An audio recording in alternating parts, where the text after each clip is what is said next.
영적 전투의 교훈을 하면서 거기에 이어지는 말씀으로 기도에 대한 교훈을 하고 있습니다.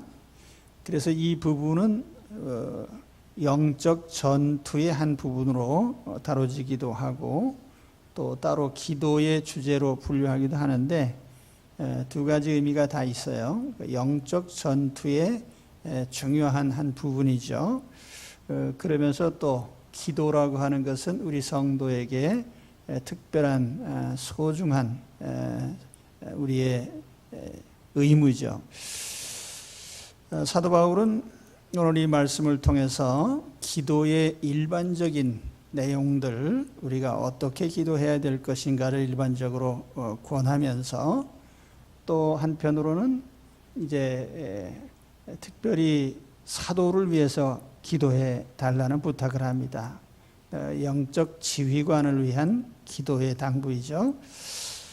저는 이 말씀을 오늘 세 부분으로 나눠서 말씀을 드리려고 합니다. 먼저 우리 기도 일반에 관한 교훈이고요. 그 다음에 우리가 영적 전투에 있어서 기도가 어떤 의미를 가지는가 하는 것이고, 마지막으로 영적 지휘관을 위해서 기도할 때 우리가 무엇을 기도해야 하는지 그것을 말씀드리려고 합니다. 먼저 사도 바울은 오늘 18절 말씀 이하에 기도에 관한 일반적인 교훈을 하고 있습니다. 여기 5가지를 얘기하고 있는데, 첫째는 모든 기도와 간구를 하라. 기도의 방법에 대한 말씀이에요. 온갖 기도와 간구, 이렇게 표현을 합니다. With all prayer, 모든 기도와 이 petition, 탄원이라고 이렇게 할 수 있는데요. 모든 간청, 이 기도하는 방법은 매우 다양해요. 우리 성경에 나타난 거 보면은 무릎을 꿇고 기도하기도 하고, 서서 손을 들고 기도하기도 하고, 또 그렇게 하면은 주님의 교훈 중에 보면은 강청하는 기도, 때에 따라서는 끈질기게 이렇게 기도하라는 말씀도 하셨습니다. 시편에 보면은 부르짖어서 기도했다는 얘기가 거의 60회 이상 언급되고 있습니다. 때로는 마음으로 묵상하는 것도 하나님께서 연락하신다는 그런 말씀이 있어요. 묵상의 기도. 때로는 성도들이 한 곳에 모여 합심하여서 기도하기도 합니다. 그런데 이런 다양한 기도의 방법들을 사용하라는 말씀입니다. 그리고 두 번째는 항상 기도하라. 기도의 때와 장소에 관한 얘기인데, 때와 장소를 불문하고 항상 기도하라는 그런 말씀이에요. 성경에 보면은 기도 장소가 다양하게 언급됩니다. 어떤 때에는 홀로 골방에서 기도하기도 하고, 또 유대인의 경우에는 하루 3번씩 규칙적으로 성전에서 기도를 했습니다. 베드로와 요한을 보면은 옥상에서, 또 지붕에 올라가서 기도하기도 하고, 또 사도 바울의 경우에는 전도를 하다가 강가에서 또 기도를 하기도 합니다. 다윗은 주로 침상에서 기도를 많이 했어요. 기도 시간도 제한이 없습니다. 유대인들처럼 하루 3차례 정해놓고 할 수도 있고, 또 새벽에 할 수도 있고, 사도 바울은 본문에서 이 항상이라는 말을 강조를 하고 있습니다. 항상 이렇게 반복하고 있는데요. 종전 번역에 보면은 이 항상이라는 말 무시로라는 말로 번역을 했습니다. 우리가 굳이 때와 장소를 정하지 않고 항상 기도하라. 그 다음에 세 번째는 성령 안에서 기도를 해라. 기도는 성령께서 은혜를 베푸시는 수단입니다. 하나님이 우리에게 은혜를 전해주시는 외적인 수단 3가지를 앞서서 말씀드렸었는데요. 기억이 되십니까? 말씀과 성례와 기도. 그 가운데 성령께서 기도라는 수단을 통해서 우리에게 은혜를 베푸십니다. 그렇기 때문에 우리가 성령을 떠나서 기도를 생각할 수 없어요. 성령께서 우리에게 기도하게 하시고 때로는 우리를 대신해서 기도해 주시기도 하십니다. 이와 같이 성령도 우리의 연약함을 도우시나니 우리의 마땅히 기도할 바를 알지 못하나 오직 성령이 말할 수 없는 탄식으로 우리를 위하여 친히 간구하시느니라. 우리가 무엇을 기도해야 되는지, 또는 우리가 기도해야 됨에도 불구하고 기도하지 않을 때에 성령께서 우리를 위해서 간구해 주십니다. 때로는 우리가 잘못 구하는 내용들도 있는데 그럴 때에도 우리 성령님께서 우리를 인도하셔서 바른 기도를 하게 하십니다. 그렇기 때문에 우리가 성령 안에서 기도하는 거죠. 네 번째로는 깨어 기도하라는 말씀을 했습니다. 깨어라고 하는 이 단어는 잠을 자지 않는다는 뜻이에요. 그렇다고 해서 우리가 신체적으로 잠을 안 자고 기도하라, 그런 의미는 아니에요. 뭐 어떤 이단자들을 보면은 뭐 밤낮 밤 12시에 모여가지고 기도한다고 그러는데 그 낮과 밤을 뒤집어 살면 어떻게 살까요? 그런 의미가 아니에요. 깨어있으라고 하는 이 단어는 영적 각성을 의미하는 말이에요. 다른 말로 하면 죄 짓지 말라는 얘기예요. 마귀가 와서 유혹할 때 넘어가지 말고, 뭐 성경에 어디 뭐 정상적인 생활을 접어두고 기도하라는 말이 있습니까? 우리가 주님께 들림 받을 때 보면은 밭에서 일하다가 들림 받기도 하고 맷돌을 갈다가 들림 받기도 해요. 우리가 일상생활을 하지 않고 기도한다는 것은 그거는 매우 도식적인 것이고 어떤 면에서는 잘못된 것입니다. 우리는 항상 다양한 방법을 통해서 이런 하나님 앞에 늘 기도할 수 있는 거예요. 이 기도하는 사람은 영적으로 각성해 있어야 돼요. 윤리적으로 타락치 말고요. 그래서 그런 상태에서 늘 기도하라. 다섯 번째로는 인내하고 기도하라는 말을 합니다. 지금 우리 번역에 항상 힘쓰며라고 이렇게 오늘 말씀에 되어 있는데 영문 성경에는 다 모든 인내로서라는 말로 번역을 합니다. 기도하는 사람은 기다리는 사람이에요. 기다릴 줄 모르는 사람은 기도할 수 없습니다. 응답의 시기와 응답의 방법은 하나님이 결정하십니다. 그래서 우리는 그 하나님의 응답을 기다려야 되는데 조급하게 판단하고 행동하면 안 될 것입니다. 어떤 내가 하나님께 드린 기도가 응답됐는지 안 됐는지는 각 사람의 확신으로 알 수가 있어요. 이것이 하나님이 내게 주신 응답이다라고 확신할 수 있도록 성령께서 도와주십니다. 어쨌든 우리는 하나님께서 응답하시기까지 우리는 인내하면서 기다리면서 기도해야 됩니다. 그래서 이러한 일반적인 기도 내용들을 이제 바울이 오늘 말씀을 합니다. 그 다음에 이제 두 번째로 영적 전투에서 기도라고 하는 것이 어떤 의미가 있느냐, 이걸 좀 말씀을 드리고 싶습니다. 오늘 본문이 영적 전투에서 이어지는 내용이기 때문에요. 우리가 한마디로 영적 전투에서 기도라고 하는 것은 우리 전투를 하고 있는 부대를 생각하면 됩니다. 이 기도는 사령부와 연결된 통신수단이다, 이렇게 이제 우리가 비유를 할 수가 있어요. 사령부와 연결된 통신수단이다. 자, 우리가 전쟁터를 상상해 봅시다. 모든 전쟁에 관한 기본적인 계획들, 이걸 작전이라고 하죠. 작전 계획을 세웁니다.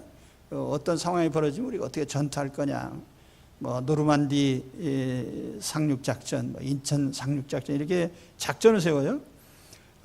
그 작전대로 이제 전투를 수행합니다. 근데 여기서 중요한 게 뭐냐면 아군 사이의 교신이에요.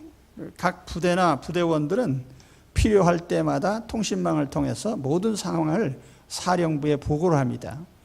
또 각 부대가 어떤 종류의 정보를 서로 교환하고, 그래서 예를 들면 적의 동태라든지 아군의 상황을 수시로 알리죠. 때로는 사령부에 각종 지원을 요청하기도 합니다. 그러니까 어떤 때는 우리가 예를 들어서 뭐 탄약이 떨어졌습니다, 지원해 주세요. 또는 식량의 지원, 때로는 수송이나 물자에 대한 지원을 부탁할 수 있습니다. 또 그런가 하면 이 전투의 지원, 그러니까 부대를 증파해달라든지 또는 포병을 지원해달라든지 공중 지원을 해달라든지 이런 그 요청을 우리가 사령부에 할 수가 있죠. 가장 긴급한 지원 요청은 뭐냐면은 포위당했을 때요. 적에게 완전히 포위당해 있는 이런 상황에서 우리가 어떻게 탈출해야 되는지. 그래서 전투 지원 요청을 할 수가 있습니다. 이런 모든 것이 다 통신망을 통해서 이루어지는 거예요. 통신망을 통해서. 여기 핵심적인 것이 바로 이 통신망이라고 하는 것입니다. 그래서 이 통신망이 끊어지면 작전 수행을 할 수가 없어요. 근데 만일 우리 인체로 친다면은 우리 신경망이 다 고장났다. 그러면 아무리 건강한 신체라 해도 신경망이 고장나면은 몸을 움직일 수가 없습니다. 그러니까 전쟁할 때 항상 이 통신망을 망가뜨리기 위해서 서로 아주 치열한 작전을 세웁니다. 이 군대에서 모든 통신망은 다 사령부와 연결이 되어 있어요. 그래 작전 정보가 다 사령부로 보고가 되고 또 지원 요청에 대한 응답도 다 사령부에서 결정을 합니다. 자, 이제 이렇게 말씀드리면 기도라고 하는 것이 어떤 의미가 있는지 아실 겁니다. 기도는 바로 이런 전투 수행 중에 항상 교신을 할 수 있는 통신망에 해당하는 거예요. 그래서 우리가 매일매일 내가 처해 있는 상황을 우리 사령관이신 주님에게 보고를 드리는 거죠. 내가 지금 이런 상황에 있습니다. 내가 지금 어려움을 당하고 있습니다. 지금 적들이 내게 이런 공격을 해오고 있습니다. 뭐 이런 사항들을 항상 보고를 하는 거예요. 근데 우리가 주님께 드리는 이 기도는 영적 전투로 비유한다면은 이제 두 가지 의미의 보고예요. 하나는 내 상황을 알리는 거죠. 사령부에 보고를 하는 것입니다. 또 하나는 뭐냐면 지원에 대한 요청이에요. 내가 지금 이런 것이 필요합니다. 도와주세요라고 하는 그런 요청이에요. 이게 이제 우리가 사령부에게 통신망을 통해서 우리가 교신하는 가장 중요한 내용이죠. 다시 말하면 오늘 우리가 영적 전투를 벌이면서 우리 주님께 교신할 수 있는 내용이 그런 것들이라는 거예요. 내 형편에 대해서 다 알리고 또 지원을 요청을 하고 이게 이제 바로 우리의 기도입니다. 근데 본문 18절과 19절 말씀에 보면은 특히 여기 간구하라라는 말 혹은 구하라는 이런 말을 쓰고 있는데 그 우리말로는 단어가 약간 다르지만은 헬라어 성경에 보면은 같은 단어가 3번 사용이 됐습니다. 그래서 이 단어의 기본 뜻은 이제 구하라 이제 이 의미인데 결핍되어 있고 그래서 뭔가 필요로 해서 찾으려고 하는 그런 상황을 얘기하는 겁니다. 근데 이 단어를 영어 성경에는 아주 다양한 말로 번역을 했어요. 구하라, 간구하라. 영어 성경에 보면 request라는 말 또는 petition이라는 말 또 supplication이라는 말 이게 다 요청을 하고 탄원을 하고 아주 뭐라고 할까요? 애원을 한다고 할까요? 그런 의미의 말이에요. 간절한 마음으로 요청하는 것입니다. 사실 우리가 전쟁터에서 전투하는 병사들에게 필요한 것은 자기가 뭐 싸워서 이기는 것보다는 항상 모든 지원에 의해서 결정이 되는 거거든요. 그렇기 때문에 항상 자기가 필요한 것을 적시에 알릴 필요가 있어요. 그런데 오늘 말씀에 사도 바울은 이 지원 요청을 할 때에 3종류의 대상을 위해서 요청을 하라는 겁니다. 첫째는 물론 자기 자신이겠죠. 당사자. 두 번째는 함께 전투에 참여하고 있는 다른 모든 성도들. 그리고 세 번째로는 지휘관을 위해서. 이렇게 이제 오늘 말씀에 보면은 얘기를 합니다. 우리가 기도할 때, 요즘 뭐 특별한 기도 제목 있으세요? 그러면, 요즘 뭐 별 기도할 거 없습니다. 참 좋으시겠습니다. 기도할 일이 없어서. 근데, 아무튼, 이 기도할 때 우리가 내 자신을 위해서 뭔가 꼭 필요로 하는 게 없어서 뭐 기도를 안 해도 되는지 모르겠지만 우리가 기도하는 것은 내 자신만을 위한 게 아니고 우리 같은 전쟁터로 말하면 전우들이죠. 나와 함께 전투에 참여하고 있는 이 모든 전우들을 위해서 기도하는 거예요. 그렇죠? 당연히 기도해야죠. 여러분 전쟁터에서 총 들고 싸우는데 나 혼자만 잘 될 수가 있어요? 같이 같이 죽든지 같이 살든지 그런 공동의 운명체지. 그러니까 우리가 항상 기도할 때에는 서로를 위해서 기도해야 하는 거예요. 우리가 가족을 위해서 기도하고 성도들을 위해서 기도하고, 그렇죠? 그러니까 우리는 항상 기도할 때에 언제나 이제 우리 교회에서도 이제 매주일 모여서 이제 기도하는 팀이 있습니다. For you, 당신을 위하여라는 뜻인데, 그 기도가 꼭 나만을 위한 게 아니에요. 우리 모두를 위해서 기도한다. 그리고 특별히 의미가 있는 것은 지휘관을 위해서 기도하는 거예요. 이 부분엔 따로 제가 좀 말씀을 더 드리겠습니다.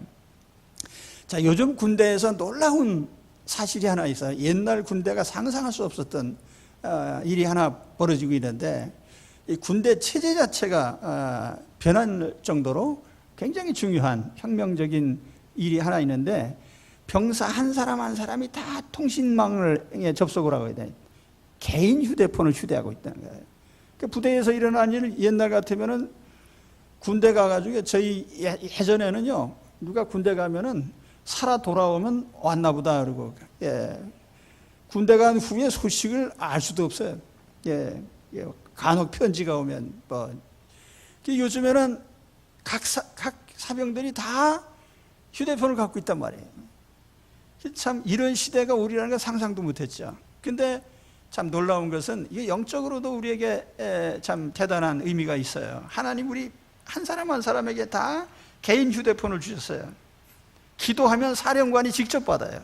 예수님께서. 할렐루야. 그 우리가 이런 놀라운 통신기기를 갖고 있는데 왜 안 쓰시냐 말이에요. 왜 안 쓰냐.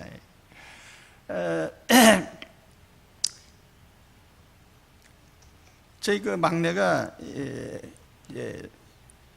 공군 부대에서 이제 신병교육대에서 이제 소대장을 했습니다. 그런데 사병들이 어떤 일이 있으면 마치 좀 학부형처럼 담임 선생님처럼 돌봐줘야 된다 그러는데, 가끔 어떤 부모님들이 사령관 바꿔라 옛날에 상상할 수도 없는 이런 이제 황당한 요청들도 한다고 하는데, 아무튼 우리 각 사람이 다 사령관이신 예수님께 직접 통신할 수 있는 이런 특권을 주셨는데, 우리가 왜 안 쓰겠냐 말이야. 그렇죠? 그러니까 이 기도라고 하는 것이 영적 전투에 있어서는 우리 모든 권한을 갖고 있는 작전권, 모든 지원을 하고 나를 죽고 살릴 수 있는 그런 권한을 가진 사령관에게 직통전화를 하는 것이 우리 기도다. 그게 이제 영적 전투에서 기도입니다. 그러니까 사도 바울이 오늘 그 기도를 우리에게 하라는 것입니다. 이게 영적으로 싸우다가 힘든데도 불구하고 보고도 안 하고 요청도 안 하고, 그럼 어떡하란 말이에요. 그래서 항상 최소한 우리 손에 들려진 이 하나님께 드리는 특권을 통해서 항상 기도하시기 바랍니다. 그리고 오늘 이제 드리는 이제 당부의 말씀이죠. 우린 기도만 있으면 언제 어디서 어떤 상황에서라도 주님께 알릴 수 있고 도움을 받을 수 있어요. 자, 그 다음에 마지막 부분은요, 영적 지휘관을 위해서 기도하라고 하는 이 부분입니다. 사도 바울은 자기 자신을 위해서 기도해달라는 부탁을 해요. 또 나를 위하여 구할 것은 내게 말씀을 주사 나로 입을 열어 복음의 비밀을 담대히 말하게 하옵소서 할 것이니. 자, 바울이 지금 어떤 상황이 있느냐 하면은요, 그 다음 20절에 보면은 이 일을 위하여 내가 쇠사슬에 매인 사신이 된 것은 나로 이 일에 당연히 할 말을 담대히 하게 하려 하심이라. 나는 지금 적에게 붙잡혀서 쇠사슬에 묶여있는 전권대사다, 이런 말입니다. 바울은 자신을 쇠사슬에 매여 있다는 표현을 했습니다. 쇠사슬에 매인 사신. 이게 영문 성경에 보면 I'm an ambassador in chain. 그러니까 사슬의 엠베서더라는 말은 요즘에 뭐라고 하죠? 요즘 말로 하면은 이 다른 나라에 주재하는 대사를 가리킬 때 우리가 엠베서더라는 말을 씁니다. 이 전권대사라는 게 어떤 신분이냐면은 그를 보낸 그 나라를 대표하고 국가 원수를 대신한 사람이에요. 그게 대사입니다. 그러니까 만일 중국에 북경에 우리나라 대사관이 있어요. 그러면 그 대사관이 있는 그 부분은 치외법권입니다. 그 땅은 우리나라 영토로 간주하는 거예요. 그리고 거기에 상주하고 있는 우리 대사는 우리나라의 국가 원수를 대신한 사람이에요. 그 신분이 대사란 말이에요. 그 바울은 지금 자기 자신이 엠베서더라고 한 것은 뭐죠? 바울을 보낸 분이 누구예요? 예수님이요. 또 바울을 통해서 어떤 이익을 대변하라는 거예요? 주님의 나라. 그죠? 그러니까 이 대사는요, 지 맘대로 말하면 안 돼요. 반드시 본국의 훈령대로 얘기를 해야 돼요. 본국에서 훈령을 내려서 이 말을 해라 그러면은 그 말을 가서 해야 돼요. 가끔 중국 대사가 우리나라에 와가지고 듣기 싫은 소리 하는데 그 왜 그러냐면 자기 본국에서 하라는 말을 그냥 하는 거예요. 우리가 듣기 싫어도. 자, 이런 대사의 신분인데 그 정권 대사가 지금 붙잡혀서 쇠사슬에 매여 있단 말이에요. 얼마나 긴급 상황이에요? 근데 이걸 이제 실제적으로 보면은 바울이 지금 로마 감옥에서 이 편지를 쓰고 있는 거예요. 자기는 예수님께 파송을 받아서 복음을 전하러 다니다가 붙잡혀가지고 이제 로마로 압송을 당했단 말이에요.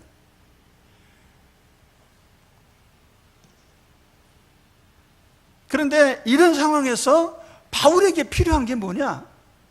야, 빨리 풀려나게 해달라. 이 얘기가 아니라 나를 보낸 우리 예수 그리스도께서 훈령을 내리신 그 말을 그대로 할 수 있게 기도해달라는 거예요. 참 놀라운 일이죠.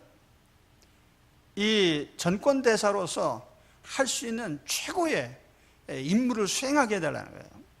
다시 말하면 어떤 강압이나 어떤 압력에 의해서 본국에서 훈령받은 그 말을 제대로 못한다든지, 입이 떨어지지 않아서 말을 못한다든지, 두려워서 말을 못한다든지, 이런 일이 없이 담대하게 나를 보내신 주님이 전하라고 한 내용을 그대로 전하도록 그렇게 기도해달라는 거예요. 그래서 19절 20절에 내게 말씀을 주사 나로 입을 열어 복음의 비밀을 담대히 알리게 하옵소서. 나로 이 일에 당연히 할 말을 담대히 하게 하려 하심이라. 바울은 여기에 이제 자기가 전할 메시지 내용을 복음의 비밀이라 이런 표현을 했습니다. 복음의 비밀을 알리게 하옵소서. 자, 바울이 지금 복음을 알리려고 하는 전권대사로서 상대에게 메시지를 전해야 되는데 그 상대국 국가원수가 누굽니까? 바울이 지금 정권대사가 돼서 로마 감옥에 있어요. 정권대사인데 대사 대접을 못 받고 붙잡혀서 감옥에 있어요. 근데 바울을 붙잡아둔 그 나라의 국가원수가 누구예요? 누굽니까? 로마 황제 아니에요. 로마 황제. 그러니까 내가 황제한테 내 할 말을 하겠다 이 얘기예요 지금. 그런데 두려워 떨어서 말 못한다는 이런 일이 없게 그냥 하게 해달라는 거예요. 저는 이 말씀을 보면서 야, 참 대단히 훌륭하다. 그래, 바로 이거야. 바울에게 필요한 것은 풀려나는 게 아니에요. 자기가 매인 거는 아무 상관이 없어요. 영적으로 볼 때에는 예수님께서 정권대사로 보내셨기 때문에 지금 상대국에 가 있는 거고 그 나라 국가원수한테 지금 복음을 얘기하겠다는 거예요. 로마 황제에게. 바울이 로마로 간 이유가 뭐죠? 가이사라에서 붙잡혀가지고 2년 동안 옥살이 하면서 내가 로마 황제한테 상소하겠다. 가이사라에서 풀려날 수도 있었어요. 왜냐하면 바울을 신문한 사람들이 바울은 죄가 없다는 걸 알기 때문에 풀어줄 예정이었는데, 그런데 로마 황제에게 상소를 해요. 상소를 하면 꼭 가야 되거든요. 그런 이유가 뭐냐면은 예수님께서 로마로 가라고 전권대사로 보냈다는 그 사명감을 인식한 것입니다. 그러니까 나는 황제한테 가야 된다는 것이고요. 붙잡히든지 이건 문제가 되질 않는 거예요. 오늘 어려운 상황에서 기도할 때에 우리는 항상 외적인 조건만 보고 기도를 해요. 상황이 어려우면 이 상황 좀 풀어주세요. 돈 떨어지면 돈 주세요. 그 기도밖에 못 하거든요. 왜 돈이 떨어졌는지 무슨 이면적인 영적인 의미가 있는지 우리가 살피지 않잖아요. 그런데 바울은 철저하게 영적인 관점에서 자기 행로를 보고 있는 겁니다. 그렇게 되시기 바랍니다. 우리 신자들의 삶이 영적인 관점에서 인생을 보는 거거든요.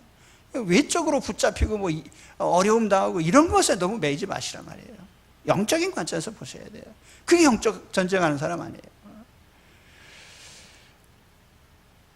바울은 이 부탁을 에베소 교인들에게 했습니다. 오늘 우리에게도 동일한 부탁이 내려지고 있습니다. 우리도 영적 지휘관을 위해서 기도해야 돼요. 오늘 저는 이 말씀을 두 군데에 적용을 하고 싶습니다. 첫째는 목회자에게 적용해 보고 싶어요. 오늘날 목회자들은 주님의 전권대사로서 적진에 사로잡혀 있는 지휘관들이다. 저는 그렇게 봅니다.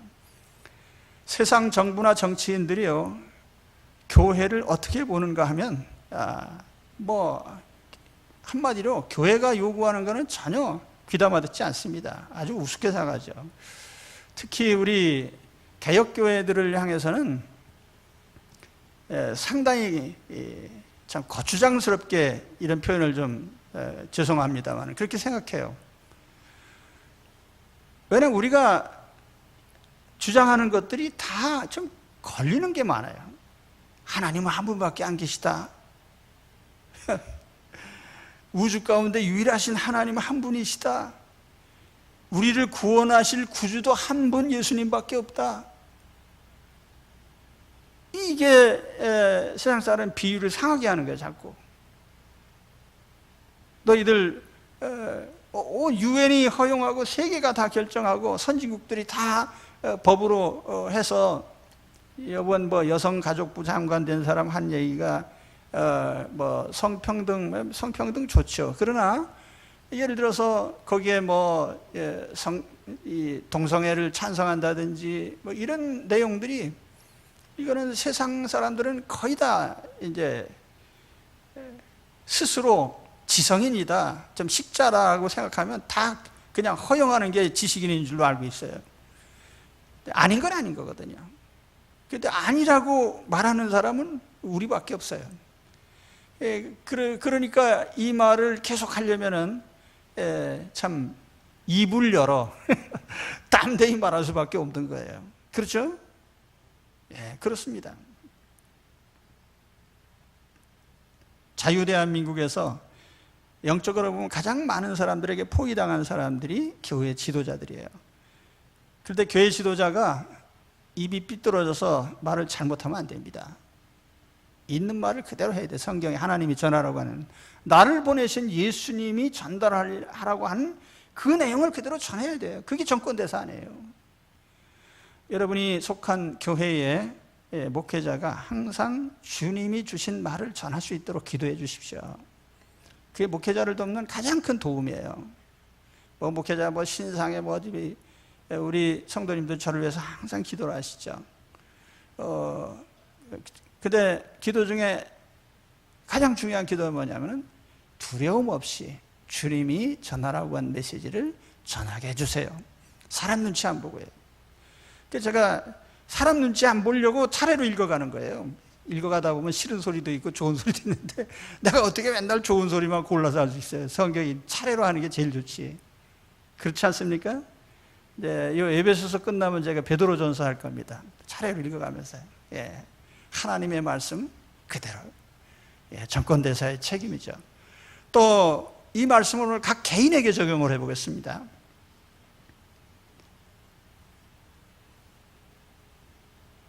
오늘 우리 중에 각 사람이 다 영적으로 보면 포위당한 상태에 있는 분들이 많아요. 안 믿는 가족들에게 포위당하는 사람도 있고요, 안 믿는 직장 동료들에게 포위당하기도 하고, 돼지머리 갖다 놓고 고사 지내는 사장님 아래서 힘들어 하신 분도 있고, 그런가 하면은 여러 가지. 세상 사람들 만나서 얘기해봐요.